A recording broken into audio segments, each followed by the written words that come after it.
जय हिंद। स्वागत है आप सभी का एक बार फिर से आपके अपने चैनल इन्हीं क्लासेस में कुछ खास जानकारी के साथ। जैसा कि कुछ अपडेट कुछ दिनों से नहीं आ रहा है तो सभी पूछ रहे कुछ अपडेट दीजिए जैक बोर्ड का। तो जैक बोर्ड का कुछ अपडेट नहीं दिया जा रहा था तो मैं कैसे आप लोगों को अपडेट दे दूं, है ना। तो फाइनली कुछ अपडेट दिया गया है झारखंड एकेडमिक काउंसिल जो स्टूडेंट जैक बोर्ड वाले हैं उसके लिए। ठीक है, किसी भी क्लास का हो, सभी क्लास के लिए कि आपके जो क्लासेस जो है वो अभी बंद है तो क्लास कैसे लिया जाएगा, परीक्षा कैसे होगी और ज़्यादा किस पर जोर दिया जा रहा है, क्या उम्मीद है स्कूल खुलने का या नहीं, वो सारी जानकारी आज प्राप्त करेंगे इस वीडियो में। ठीक है, तो चलिए शुरू करते हैं। इसमें लिखा गया है कि ऑनलाइन टेस्ट देंगे सरकारी स्कूल के बच्चे। सरकारी स्कूल के जो बच्चे हैं उनका टेस्ट जो होगा वो ऑनलाइन लिया जाएगा। ठीक है, तो ऑनलाइन कैसे लिया जाएगा, बिना पढ़ाई किए एग्जाम दिया जाएगा? नहीं, पहले आपको स्टडी करवाई जाएगी ऑनलाइन, फिर टेस्ट लिया जाएगा ऑनलाइन। आगे जानकारी है कि राज्य के सरकारी स्कूलों के बच्चों का ऑनलाइन टेस्ट होगा। बच्चे पिछली कक्षाओं के विषय और पढ़ाई के बारे में कितना कुछ जानते हैं और समझते हैं इसका आकलन किया जाएगा। पिछली कक्षा के बारे में कि पिछले जो क्लास में आप जो स्टडी किए हैं या फिर जो स्टडी आपका पिछले क्लास में करवाया जाता है वो आप कितना जानते हैं या फिर नहीं जानते हैं। शनिवार को इसका आयोजन होगा। झारखंड शैक्षिक अनुसंधान और प्रशिक्षण परिषद इसकी तैयारी कर रहा है। राज्य सरकार ने छात्राओं में सीखने की कला का मूल्यांकन सह टेस्ट लेने का निर्णय लिया है। इसमें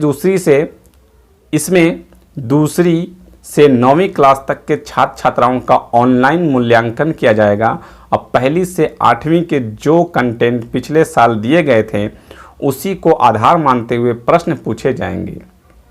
जो क्लास पिछला साल आप लोगों ने किया था उसी को आधार मानते हुए प्रश्न किया जाएगा। ठीक है, जिसका जवाब छात्र छात्राओं को देना होगा और सभी विषय का अलग अलग मूल्यांकन किया जाएगा। जिस विषय में छात्र छात्रा कमज़ोर होंगे अगली क्लास में संबंधित छात्र छात्राओं पर विशेष फोकस किया जाएगा।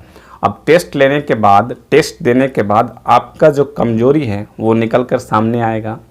मीन्स बहुत सारे बच्चे जो होते हैं वो सभी विषय में कमज़ोर नहीं होते। किसी को साइंस अच्छा लगता है तो उनको साइंस अच्छा हो जाता है, किसी को मैथ अच्छा लगता है तो उनका मैथ अच्छा हो जाता है, किसी को सोशल स्टडी समझ में नहीं आती है SST तो वो क्या होता है कि उसका जवाब नहीं दे पाएंगे। तो उसमें थोड़ा अब क्या किया जाएगा कि उसको थोड़ा ज़्यादा फोकस दिलवाया जाएगा सोशल स्टडी में।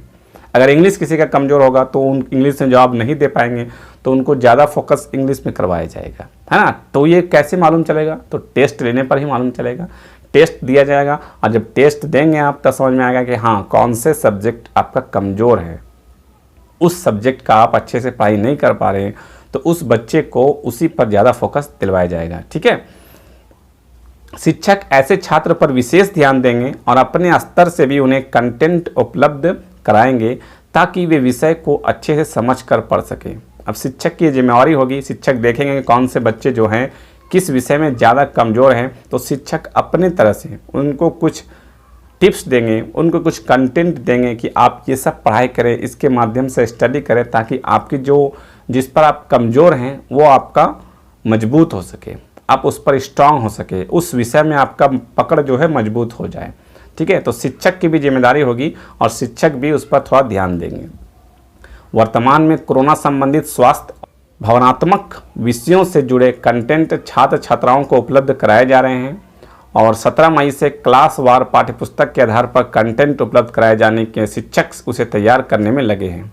अभी जो है आपका जो ऑनलाइन क्लासेस हो रही है गवर्नमेंट स्कूल वाले के लिए तो उनमें आपको कोरोना के बारे में जानकारी दिया जा रहा है, आपको उसी से रिलेटेड कुछ ना कुछ जानकारी रोज दिया जा रहा है। आपका जो मेन क्लास है आपके पुस्तक से और आपके क्लास से रिलेटेड जो क्लास होगा, आपके कौन से क्लास में उस क्लास से संबंधित जो आपके पुस्तक से रिलेटेड वो 17 मई से आपका जो क्लास वो रेगुलर चलता रहेगा। ठीक है, हर विषय का मासिक कैलेंडर तैयार किया गया है। हर विषय का मंथली मीन्स इस मंथ क्या पढ़ाना है, 17 तारीख से शुरू किया जाएगा और 17 मई से लेकर 17 जून तक क्या पढ़ाना है इसका कैलेंडर तैयार किया गया। इसके आधार पर उसे सप्ताह में बांटा गया है और फिर उसको सप्ताह में बांट दिया गया है। ओके, और छात्र छात्राओं को पहले से पता रहेगा कि सप्ताह में किस दिन कौन से विषय का कंटेंट उन्हें मिलेगा। छात्र को पहले ही रूटीन दे दिया जाएगा, उनको पता रहेगा कि इस सप्ताह फर्स्ट वीक में कौन सा सब्जेक्ट मुझे पढ़ना है, कौन सा सब्जेक्ट मेरे पास इसका कंटेंट मिलेगा हमको, ठीक है। उन कंटेंट के आधार पर और पाठ्य पुस्तक मिलने पर वे घर पर पढ़ सकेंगे। कंटेंट के आधार पर और पाठ्य पुस्तक भी मिलने पर वो घर पर भी आराम से पढ़ाई कर सकेंगे। कोरोना महामारी की वजह से स्कूल खुलने की संभावना निकट भविष्य में कम नज़र आ रही है।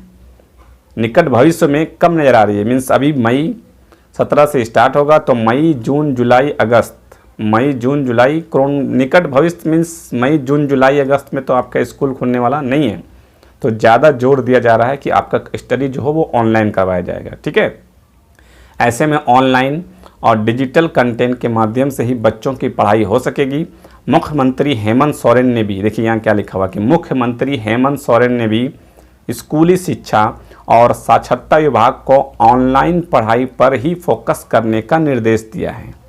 हमारे जो हेमंत जी है उनका भी कहना है, हमारे मुख्यमंत्री जी का भी कहना है कि ऑनलाइन जो पढ़ाई है उस पर ज़्यादा फोकस करें और पिछले साल जो कमियां रह गई थी उस कमियों को दूर करके और इस साल थोड़ा ज़्यादा मेहनत करके और बच्चों तक कंटेंट पहुंचाए और ऑनलाइन स्टडी ऐसा उनको करवाएं कि ताकि जो उनको एग्ज़ाम दें तो एग्ज़ाम में उनको लगे कि हाँ कुछ तैयारी करके एग्ज़ाम दे रहे हैं।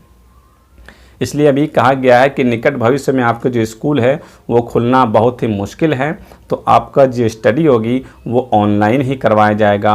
और हेमंत जी के द्वारा ये भी कहा गया है कि अभी ऑनलाइन स्टडी पर ही ज़्यादा से ज़्यादा बच्चों का फोकस करवाएं और उनका निर्देश भी है कि ऑनलाइन स्टडी बहुत ही अच्छे ढंग से करवाएं, ठीक है। आपका जो रूटीन विषय जो बना दिया गया है मंथली वाइज, मंथली को फिर सप्ताह में बांट दिया गया है और हर सप्ताह बच्चों को पहले से जानकारी मिल जाना चाहिए कि इस सप्ताह कौन सा विषय का कंटेंट मिलेगा। उस कंटेंट को और पुस्तक भी आपको दे दिया जाएगा और उस पुस्तक से वो घर पर रह के अच्छे से पढ़ाई कर सके। उसके बाद फिर वो टेस्ट लिया जाएगा तो वो टेस्ट में भी उसका आकलन अच्छा होना चाहिए।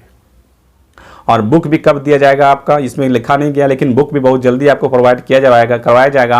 और आपको इसकी जानकारी नहीं होगी तो आप इस चैनल को सब्सक्राइब करके रख लें, मैं सारा जानकारी आपको दूंगा। हर एक क्लास का आपका मैं जानकारी दे दूंगा कि कब आपको पुस्तक मिलने वाला है, फॉर्म फिलअप करने वाला है, जो भी कुछ जानकारी आएगी मेरे पास मैं सब आपको बता दूंगा।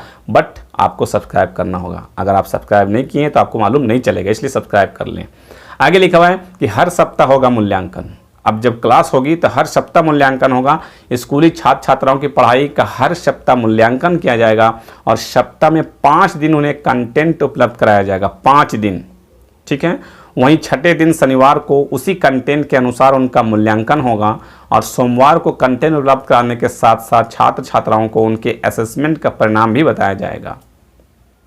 5 दिन आपको पढ़ाया जाएगा। सैटरडे को आपका ऑनलाइन टेस्ट होगा और आपका टेस्ट के बाद मंडे जब संडे को बंद रहेगी और मंडे जब खुलेगा तो आपका जो मार्क्स मिला है वो क्लास के साथ साथ आपको मार्क्स भी बताया जाएगा किसने कितना नंबर पाया है, ठीक है। इसलिए आप रेडी हो जाएं, आपका जो क्लास है वो ऑनलाइन ही करवाया जाएगा, ठीक। तो इसमें इसकी जानकारी दिया हुआ कि क्लास ऑनलाइन होगी और टेस्ट भी ऑनलाइन होगा। सरकारी स्कूल के बच्चे रेडी रहें, आपका टेस्ट भी ऑनलाइन किया जाएगा, ठीक। और इससे कुछ जानकारी मिलती है तो मैं आपको अपडेट करवाता रहूँगा, आप चैनल से जुड़े रहें, ओके। तो इस वीडियो में बस इतना, फिर मिलते हैं नेक्स्ट वीडियो में कुछ न्यू अपडेट और कुछ न्यू जानकारी के साथ। तब तक रखें अपना ख्याल। Thank you friends, thanks for watching.